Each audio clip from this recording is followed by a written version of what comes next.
Sampai saat ini ada yang meyakini bahwa Nabi Khidir masih hidup, walau banyak pula ulama yang menyanggahnya.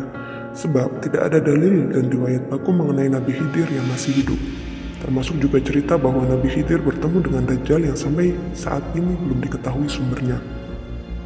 Kisah Nabi Khidir yang amat populer dan terkenal adalah ketika ia bertemu dengan Nabi Musa. Saat itu Nabi Khidir mengajarkan ilmu hikmah kepada Nabi Musa dalam sebuah perjalanan hikmah. Kisah ini tercantum dalam Al-Quran Surat Al-Kahfi ayat 65-82. Selain kisah itu sebenarnya tak banyak lagi kisah valid dari hadis dan juga dalil mengenai Nabi Khidir. Namun namanya begitu sering menghiasi telinga umat muslim lantaran kisah hikmahnya bersama Nabi Musa. Secara genealogi disebutkan dari Wikipedia bahwa Nabi Khidir merupakan sepupu Raja Dzul Qarnain dari pihak ibu. Ibnu Abbas pun berpendapat bahwa Khidir adalah seorang anak cucu Nabi Adam yang taat beribadah kepada Allah dan ditangguhkan ajalnya. Dalam sumber yang sama juga disebutkan bahwa ibu Nabi Khidir berasal dari Romawi, sedangkan bapaknya keturunan bangsa Parsi.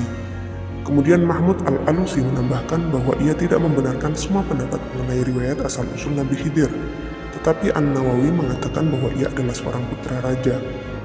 Banyak ulama yang bersepakat bahwa Nabi Khidir telah meninggal dunia sebelum Nabi Muhammad diutus menjadi Rasul. Sebagaimana firman Allah di surat Al-Anbiya ayat 34, "Kami tidak menjadikan hidup abadi bagi seorang manusia pun sebelum kamu, Muhammad, maka jikalau kamu mati, apakah mereka akan kekal?" Kisah Nabi Khidir bertemu Dajjal.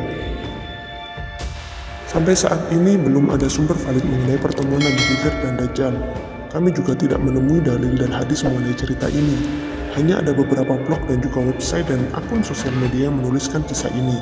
Namun beberapa blog dan web tersebut tidak mencantumkan sumber valid untuk ditelusuri. Dalam beberapa sumber yang menyebutkan kisah Nabi Khidir bertemu Dajjal tersebut, terdapat beberapa kesamaan cerita, yakni tentang Nabi Khidir melawan Dajjal.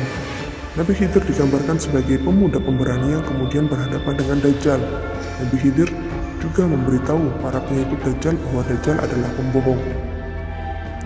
Dalam kisah-kisah tersebut juga sama, menyebutkan kisah pertemuan Nabi Khidir dan Dajjal bersumber dari hadis riwayat Muslim. Tapi kami menelusuri hadis mengenai hal tersebut, kami tidak menemukannya. Nomor hadis juga tidak disertakan. Mengenai hal ini kami mencari pembahasan yang terkait dalam aplikasi media kenamaan Republika yang berjudul Fatwa Qardawi. Benarkah Nabi Khidir masih hidup? Dikatakan bahwa hikayat-hikayat tentang Nabi Khidir adalah rekayasa. Cerita ini disebarkan di antara sebagian orang awam dan mereka menganggapnya berasal dari agama mereka, padahal sama sekali bukan dari agama. Sesungguhnya orang-orang selalu menyukai cerita-cerita ajaib dan dongeng-dongeng fantastis. Mereka menggambarkannya menurut keinginan mereka, sedangkan hasil dari imajinasinya mereka gunakan sebagai baju keagamaan. Wallahu a'lam bishawab. Sahabat, sampai saat ini kami belum menemukan sumber valid yang menuliskan tentang cerita kisah Nabi Khidir bertemu dengan Dajjal. Adapun kisah yang disebar bersumber dari blog, YouTube, Facebook, dan beberapa website yang belum terjamin kredibilitasnya. Wallahu a'lam bishawab, dikutip dari kisahweb.com.